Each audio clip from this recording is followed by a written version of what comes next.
How's this for an attention-grabbing headline? Who is to blame? Young couple loses homeowners grant in mix-up. It certainly attracted our attention. In this episode, we follow the story to find out just how easy it could be to lose out on incentives you were banking on. Welcome to Your First Home Buyer Guide, the podcast for first home buyers who want to get it right. I'm Megan and that was Veronica. We're both buyers agents and probably old enough to be your mums. But that's a good thing because between us, we've got over 40 years experience and we are going to share with you bucket loads of stories about avoidable mistakes. Together, we're going to make sure that you get unbiased and real information that you can rely on so you can get where you want to be without missing a step. Now, we've got loads of great tips for you in this episode, and if you'd like more useful tools, head over to the website homebuyeracademy.com.au. There you'll find free checklists that you can download, a free mini course on how to price a property, and our Where to Buy workshop for only $39. Priceless stuff, really. Bargain. But before we get into the interesting stuff in this week's episode, here's the boring bit, the disclaimer. You, of course, know that nothing in this podcast is to be taken as personal advice. We always recommend getting the advice of an expert in their field of expertise. Now, we've done our very best to ensure that the content is correct at the time of recording, but things change. So check with the relevant government authority or your advisors to get the most up-to-date information.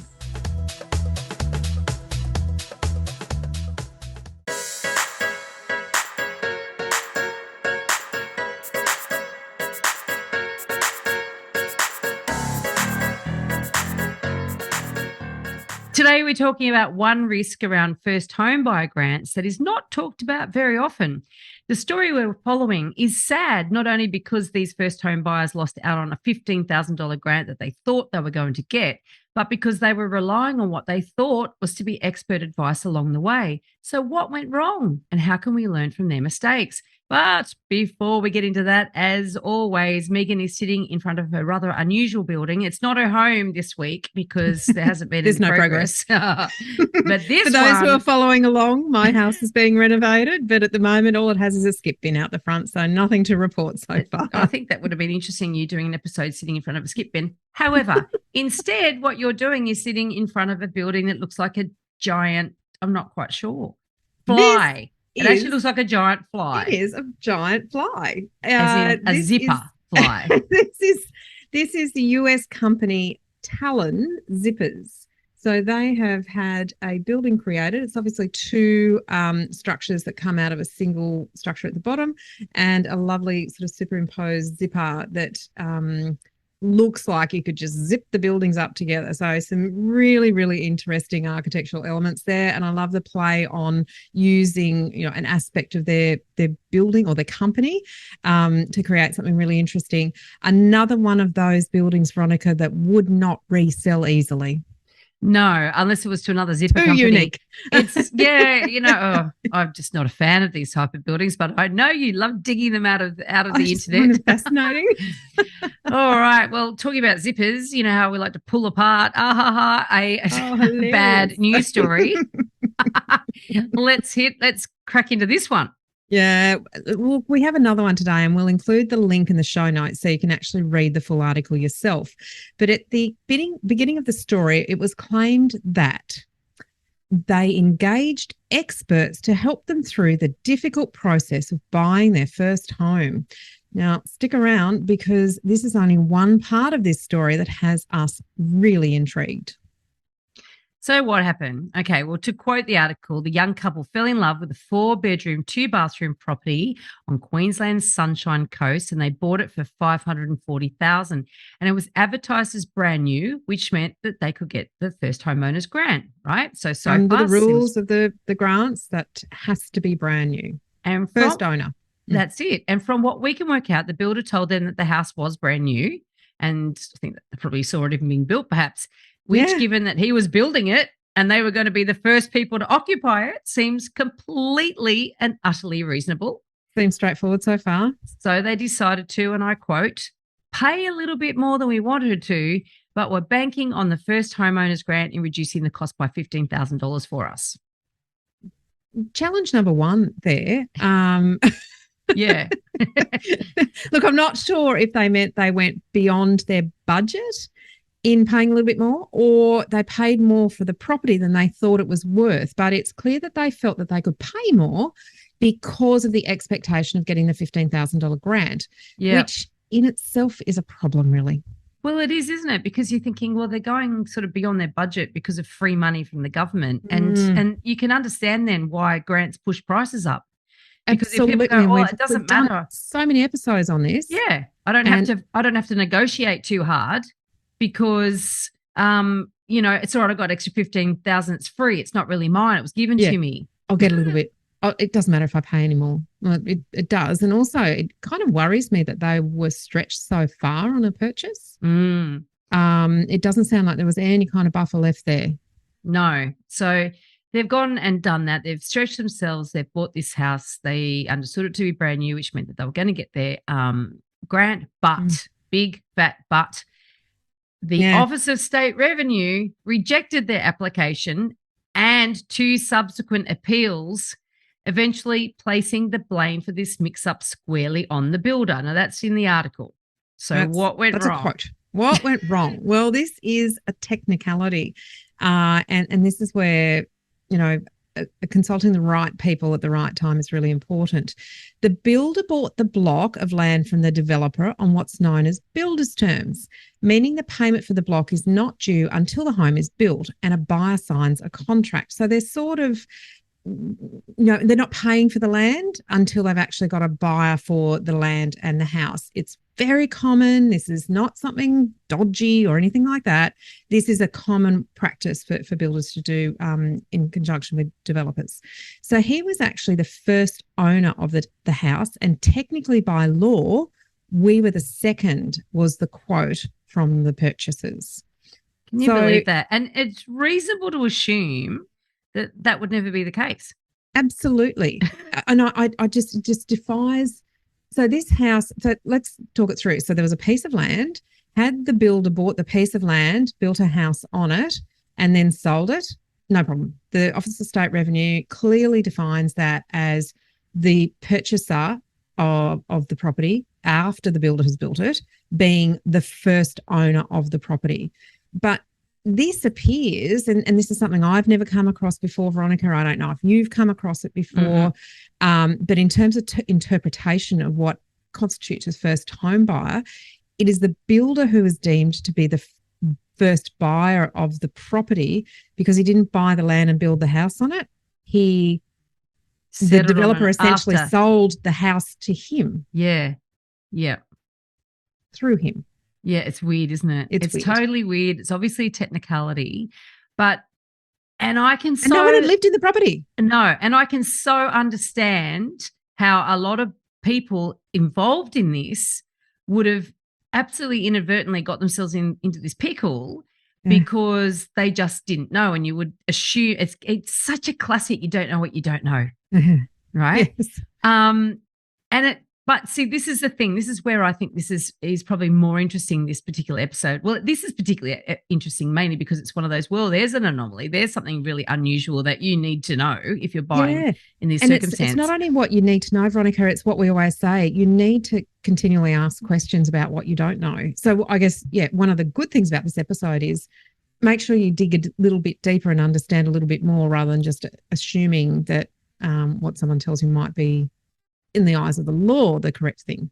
And that's the law is the interesting bit here from my point of view, because we mentioned earlier that the article refers to this poor couple getting help from experts. And then obviously I go, well, which experts? And who were they? Sorry? Who were they and who side were they on? And weirdly enough, it does boil down to one expert, but a little poetic license in these articles. So to quote the article, the young couple are upset that their solicitor failed to pick up the discrepancy and further attempts to resolve this complicated situation were unsuccessful. The buyer is quoted as saying, just pretty much shut us down and said things like, if you want me to look at things, it's going to cost you thousands. Now, I don't know that I've ever heard a solicitor say that. Well, it's interesting though, because let's go back. You and I have discussed this about active conveyancing. And, we recommend you get your experts lined up before it's step one in the pay system. Step one is get your experts lined up, get your support crew, right? And so choosing the right solicitor at the right time means you've got access to good advice when you need it. Now, there's 2 steps to the conveyancing process. There's the actual conveyancing bit after you've exchanged contracts or whatever, you've had your offer accepted and you go into that settlement period, right? And then there's a bit before that not all lawyers or conveyancers actually do, and that is get advice before you enter into a binding contract. And so this is where it's so critical. We bang on about this all the time, people. Get your steps in order. This is a classic and I don't know exactly whether they did or didn't do this, but my guess is that they've got this solicitor involved after they've already had the contract.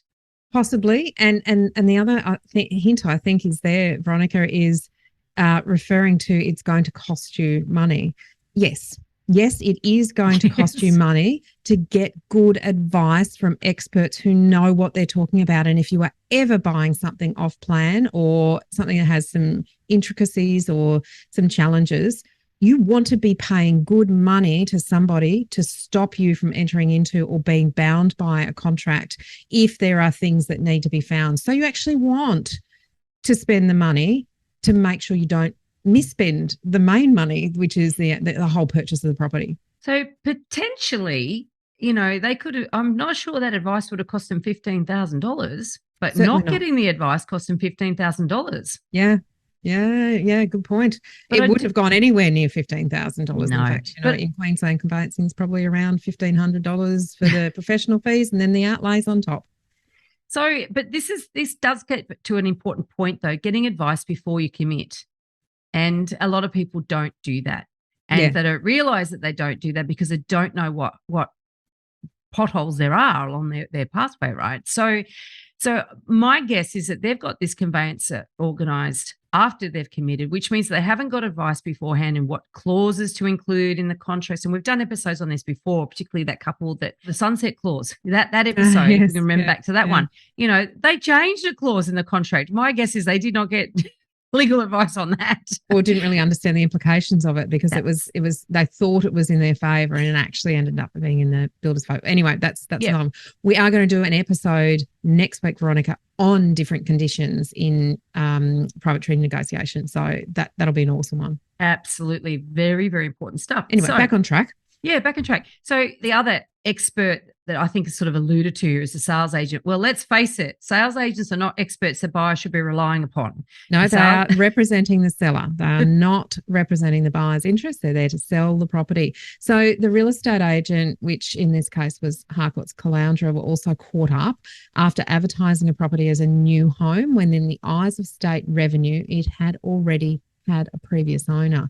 Now, that's a tough one because an agency often relies on what is revealed by the seller of the property, and certainly, I guess if they looked at property records like RP Data Core Logic or other sources of ownership records, or possibly would have seen who the owner was. And if it was still the developer, it might raise some flags, but it might not either.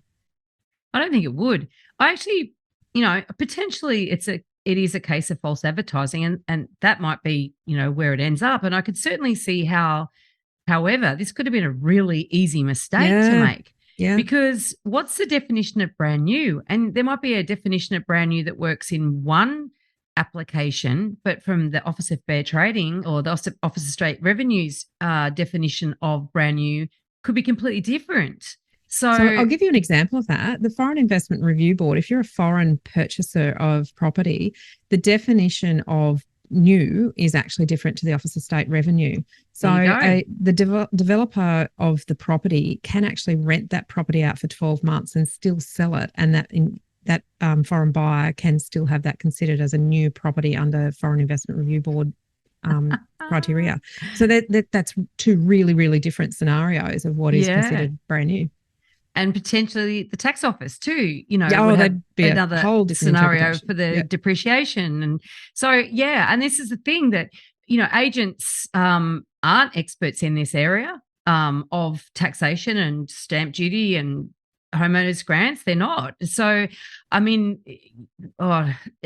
yes, and they are relying on what the owner tells them. And in most agency agreements has some level of disclaimer in there to say that basically you have to tell me everything that I need to know. Yeah. So and then there's less disclosure in Queensland, remember, Veronica? Yes. So yes, it is caveat emptor, let the buyer beware. So there's less disclosure, but advertising something as something that it's not, that's potentially where the misleading advertising might come into it. And they say that ignorance is no defense. Yeah, who's responsible for determining if it's brand new and under what regime? Yes. So you can see that the buyers will be understandably wanting the agents to help them out. And then the agents, to quote the buyers, if they haven't really done too much to help us from this point, I think they should step in and maybe get to the bottom of it. Well, you talked about buyer beware there and caveat emptor. I mean, and this is the thing. It's like, actually, is it really the agent's responsibility? I mean, did they mislead on purpose? Did they not? Like, this is all probably something I'll go through a legal process, I would imagine. But what the buyers felt, and to quote them again, no one really cares because it's not their problem, but ours. We're the ones who have to live with getting ripped off $15,000. Technically, it's no one's fault, but ours at the end of the day, when really they failed us, was what the purchaser said. And that's almost like admitting, yeah, we should have known better, but really it's your fault that we didn't know, but we kind of know that we should have found out. Yeah. It's a really interesting quote, isn't it? I think it really cuts to the core of why we have created Your First Home Buyer Guide, is because at the end of the day, regardless of whose fault it is, who's living with the outcome of this? Who's the one suffering? And even if they are able to go and get some sort of recourse, who's got that inconvenience in their life and the stress and all the rest of it? And the money to put behind you to actually get the legal representation and go through the process. Yeah. So it is an awful story, and our hearts do go out to this couple. But, obviously for us, we just think, well, how could they have avoided it? What do you learn out of this? And this is the great thing about being able to sort of dig in a little bit deeper and pull out some lessons for you. So, how could they have avoided this, Veronica? I guess that you'd want to have a look at, did they make their offer before engaging a solicitor? And you talked about this earlier, that many people don't actually do this or have that chat with a solicitor before they enter into some sort of binding agreement. Now, we don't know, but if they did, and some people do, that could explain why the solicitor couldn't answer their questions, because they'd already committed themselves. And that would mean they thought they were getting expert advice, but they were actually doing everything without advice. And that's quite common. So, I'd say that there's a common, but not right, not good. But not advocating that at all. Not good common, bad common. Risky common is probably it. Trying to cut corners or save money. But just not even think about it, because you think, well, it's not, how hard can it be? Possibly they could have made a better choice of solicitor. Now, we don't actually know whether their solicitor was a property specialist, but there would be less chance of this happening with a property specialist because they would know this stuff. And obviously, though, as long as that specialist was engaged early enough, and this is the other thing, even if you've engaged them after the fact, that they would still highlight it, there's a risk here. Yeah. But also somebody who will answer questions and read the fine print. And this is go back to our step-by-step process. It's so important to get everything in the right order, get the right advisors on board at the right times and have them on hand so you can ask these questions. Because, if they'd chosen someone better. Just based on cost. And some people do. They shop around to find the cheapest one. Who's cheap? Who'll do it for the lowest price. Not a good selection criteria for a solicitor. No, because it isn't a box-ticking exercise, although for many it is. And that's the problem. You've got to find somebody who is not a box ticker. And there is boxes to be ticked. Let's not ignore that fact. There are conveyance protocols in each state that things have to be ticked off. They must do certain things. But we're talking about having conversations that are outside of that box ticking process for the conveyance process. Yeah. And these are conversations that will only reveal information once you have them, because it's a good solicitor will ask the types of questions that will make a buyer go, oh, I don't really know, or no, that's not what I was told. And they'll be able to actually delve in a little bit further and say, look, the property ownership process here doesn't look as straightforward as I would like it to be. I think we need to ask some more questions around this, because if the developer was still the owner of the property and the builder hadn't actually been on the title and the property was being sold to the purchasers, that would, for a good solicitor, that could raise some further questions that may have actually led to them, actually saying, well, are you actually the first owner of the property, or is there's something different here that we need to investigate? The third lesson that we could learn from this, or maybe they could have avoided this, is by avoiding using grants as a property selection tool. Because they sort of admitted that they may have potentially overpaid because they, didn't think of the grant money as their money. Hadn't been acquired through their blood, sweat and tears. They hadn't to save it, And there is a behavioural bias called mental accounting, and that is where we have sort of buckets in our mind for different money. Like, for instance, if you got money from a redundancy, or you won it on a horse, or you earned it, or your grandmother gave it to you, you're going to attribute different values to, or level of importance to, how you spend those different buckets of money. Yeah. And it's almost like the bit that you didn't have to work hard for or slave so you don't value for it. Is a little less it's a little more frivolous. Yeah. So that is a behavioural bias that, it's very well documented, that one, and we all fall into it. So the other thing, I guess, is that knowing that the agent's job is to sell the property.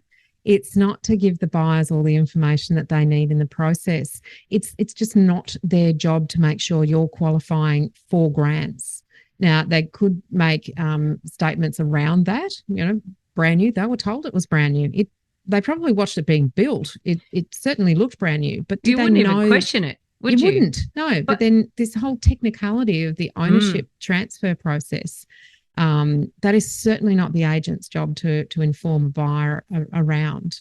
Although I'd imagine that particular agency is probably reviewing their processes, their processes around that, so that it doesn't happen again. Because that's, once you learn something, you've got an opportunity to improve it. So their advertising may or may not have been misleading.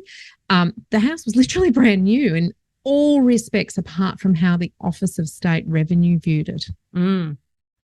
And then the fifth way to avoid this is learn what to do in the right order, and respect that there are dangers and pitfalls at every turn, and hidden stuff that even experts like Megan and I haven't come across this. But we know, when we work with clients or when we buy our own properties, that we have the experts lined up in each of their lanes, and we would have had the appropriate legal advice engaged at the appropriate time, which would have informed us if we were doing it. But that's because we've got all this experience, and we've also come up with a 10-step plan. We know when there's a red flag there. And I did ask a solicitor that we use regularly, if they'd come across this before. They hadn't. And I just said, look, at what point might a flag have been raised? And they said when they looked at the title, the ownership title, it might have raised a red flag if that was different to,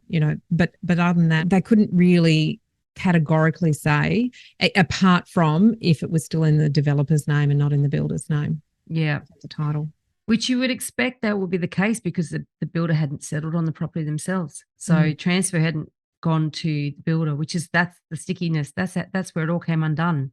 So interesting case study, this one. I've never come across it before. Really so when I feel saw for them having that expectation in mind around it. But again, why are we doing this? It's actually to raise alertness in people's minds about making sure the process is done in the right order, the right experts are consulted at the right time, so that questions can be asked, and also really importantly, just don't try and do things on the cheap.